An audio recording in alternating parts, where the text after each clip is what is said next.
दोस्तों नमस्कार, मेरा नाम संजय मग्गू है और मौजूद हैं देश रोजाना के डिजिटल मीडिया प्लेटफॉर्म पर।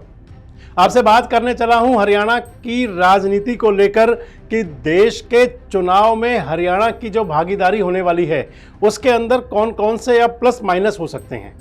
आपसे मैं बात करने चला हूं हरियाणा के अंदर जो लोकसभा चुनाव होना है, कांग्रेस की अभी तक सूची नहीं आई। भारतीय जनता पार्टी में आज एक मंथन की बैठक होनी है, बताया गया है 6 तारीख को। उसके बाद कभी फैसला होगा कि प्रत्याशी कौन हो। लेकिन बड़ी बात यह है कि क्या भारतीय जनता पार्टी कुछ इंतजार कर रही है? क्या भारतीय जनता पार्टी कोई ऐसे नेताओं का इंतजार कर रही है कि जो कांग्रेस को छोड़कर बीजेपी में आ सकते हैं? आपसे इस बात का जिक्र इसलिए कि हरियाणा की जो 10 लोकसभा की सीटें हैं, जिनमें सभी में 10 की 10 सीटों पर भारतीय जनता पार्टी 2019 में चुनाव जीती थी। और भारतीय जनता पार्टी के लिए ज़रूरी है, क्योंकि प्रधानमंत्री नारा दे रहे हैं कि अब की बार 370 पार बीजेपी, 400 पार एनडीए। तो पहली परीक्षा तो खुद बीजेपी की है कि 303 से 370 कैसे ले जाएं। वो भी तब जबकि विपक्षी पार्टियां दम ठोक रही हैं कि भाजपा को वो 270 पार नहीं करने देंगी।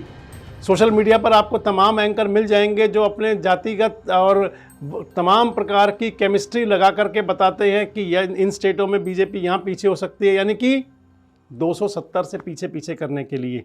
ऐसी स्थिति में बीजेपी के लिए जब एक एक सीट पर चुनाव जीतना जरूरी है, खासकर उन राज्यों में जहां पिछला प्रदर्शन दोहराना है। 2019 में हरियाणा में आप जो 10 की 10 लोकसभा सीटें थी, उनको जीतने के लिए क्या 370 पार करने के लिए हरियाणा में भारतीय जनता पार्टी किन्हीं नेताओं का इंतजार कर रही है? इस बात का जिक्र आपसे जो कर रहा हूं मैं इसलिए कर रहा हूं कि एक राजनीतिक गलियारों में कहीं दबी कुचली चर्चा चल रही है, और वो चर्चा ये है कि हरियाणा की कांग्रेस की एक बड़े परिवार के नेता भारतीय जनता पार्टी में जा सकते हैं।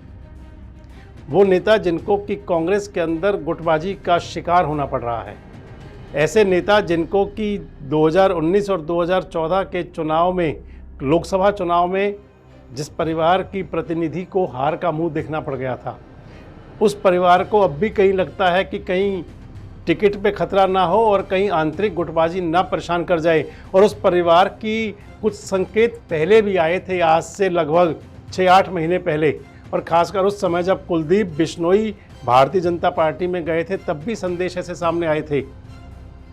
मैं आपसे पहेलियां ना बुझाते हुए सीधे सीधे बता दूं कि क्या चौधरी बंसीलाल की राजनीतिक विरासत संभालने वाली किरण चौधरी और श्रुति चौधरी, उनका इंतजार भारतीय जनता पार्टी में हो रहा है? क्या किरण चौधरी और श्रुति चौधरी यानी कि दोनों माँ बेटी यानी कि चौधरी बंसीलाल की राजनीतिक विरासत को संभालने वाली दोनों नेत्रियां क्या भारतीय जनता पार्टी का रुख कर सकती हैं? ये चर्चा बहुत पहले भी चली थी, मैंने आपको पहले ही कहा है इस बात को। और उस समय किरण चौधरी ने ये कहा था कि किरण चौधरी कोई काम दब छुप कर नहीं करती हैं। लेकिन अब कुछ राजनीतिक गलियारों में कुछ ऐसी बातें सुनने को आ रही हैं कि भिवानी महेंद्रगढ़ सीट पर अपना कब्जा जमाने के लिए वापस, क्योंकि 2009 में वो सांसद थी वहाँ से श्रुति चौधरी, चौधरी बंसीलाल की सुपौत्री, चौधरी सुरेंद्र सिंह की बेटी, किरण चौधरी की बेटी, एसआर के गुट है हरियाणा का, उसकी बड़ी नेत्री किरण चौधरी आपको तकसीम से बता रहे हैं सारी बात। और वो गुट जिसको कि भूपेंद्र सिंह हुड्डा गुट का विरोधी माना जाता है, भिवानी के अंदर अगर रैली करने जाते हैं भूपेंद्र सिंह हुड्डा तो बड़ी पीड़ा तो होती है उस समय किरण चौधरी को। और उस गुटबाजी से पार पाने के लिए क्या, और दूसरी बात कि भिवानी महेंद्रगढ़ पर अपनी टिकट और जीत सुनिश्चित करने के लिए क्या अब किरण चौधरी रुख कर सकती हैं भारतीय जनता पार्टी को? और क्या भारतीय जनता पार्टी को भी इंतजार है कि किरण चौधरी और श्रुति चौधरी उनकी पार्टी में आए तो उनको वो टिकट थाली में परोस कर दे दें? सारी बात को आप कुछ इस प्रकार समझिए कि भिवानी महेंद्रगढ़ लोकसभा सीट के लिए जो कांग्रेस पार्टी का पैनल बना, उस पैनल के अंदर श्रुति चौधरी का नाम भी है, लेकिन उससे पहले उसमें नाम राव दान सिंह का भी है, और उससे पहले उसमें नाम पूर्व मंत्री राव बहादुर सिंह का नाम भी है।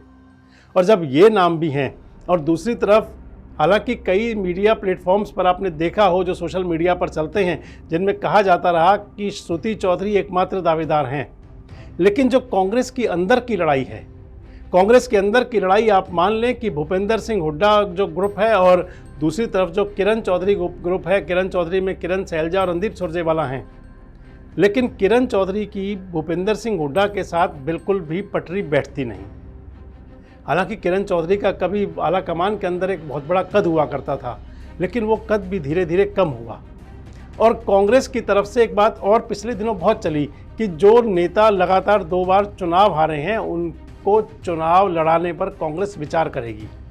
और उस स्थिति में श्रुति चौधरी आती हैं, क्योंकि 2014 और 2019 दोनों चुनाव वो हार चुकी हैं।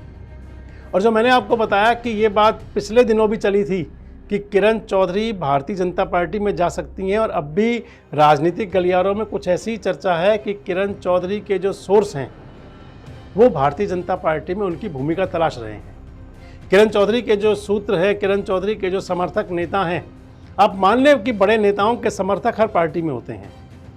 और किरण चौधरी और जो हरियाणा के जो आजकल कृषि मंत्री हैं जयप्रकाश दलाल, उनका तो कभी बहुत नज़दीक का संबंध भी रहा है, कभी बहुत नज़दीक का रिश्ता भी रहा है।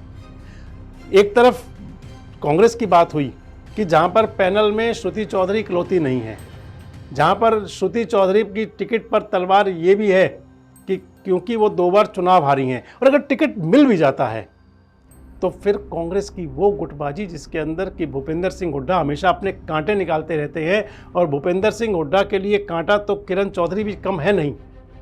उस स्थिति में किरण चौधरी और श्रुति चौधरी, उनके लिए अपना पॉलिटिकल फ्यूचर भी देखना है। उस सबको देखते हुए क्या अब वो घड़ी आ सकती है कि जब श्रुति चौधरी, किरण चौधरी कांग्रेस छोड़कर बीजेपी में पदार्पण करें? और दूसरी तरफ मुझे भारतीय जनता पार्टी के एक नज़दीकी जो भाजपा की राजनीति को बड़े पास से जानते हैं, उनका कहना था कि भारतीय जनता पार्टी भी भिवानी महेंद्रगढ़ को लेकर बड़े मंथन के दौर में है।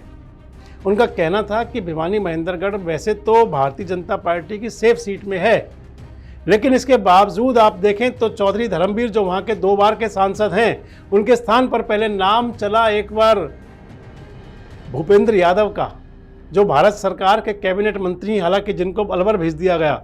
उस सीट पर सुधा यादव का नाम भी चलता है, उस सीट पर कभी जेपी दलाल का नाम आता है, उस सीट पर कभी रामविलास शर्मा का नाम आता है, उस सीट पर कभी ओम प्रकाश धनखड़ का नाम आता है। और राजनीतिक सूत्र बताते हैं कि भारतीय जनता पार्टी ने भी एक कोना खाली रखा हुआ है कि क्या किरण और श्रुति चौधरी आ जाएं तो फिर वो इन दोनों माँ बेटी में से किसी को लोकसभा का प्रत्याशी बना दें।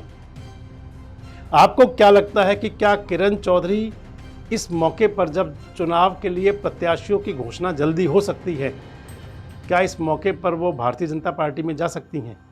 आपको क्या लगता है कि किरण चौधरी, जिनके ससुर चौधरी बंसीलाल ने भारतीय जनता पार्टी के समर्थन से कांग्रेस का साम्राज्य डुलाया था, क्या एक बार फिर से वो बीजेपी के साथ कदम ताल कर सकती हैं? और आपको क्या लगता है कि अगर ऐसा हुआ तो फिर भिवानी महेंद्रगढ़ लोकसभा का परिणाम क्या रहेगा? कमेंट्स बॉक्स में आकर अपनी प्रतिक्रिया जरूर दें, और इस प्रकार के वीडियोज और अपडेट्स के लिए हमारे साथ जुड़े रहें, देखते रहें देश रोजाना। हमारे साथ जुड़े रहने के लिए देखते रहिए देश रोजाना का यूट्यूब चैनल, सब्सक्राइब कीजिए। साथ ही देश रोजाना की खबरें सबसे पहले देखने के लिए प्रेस कीजिए बेल आइकन।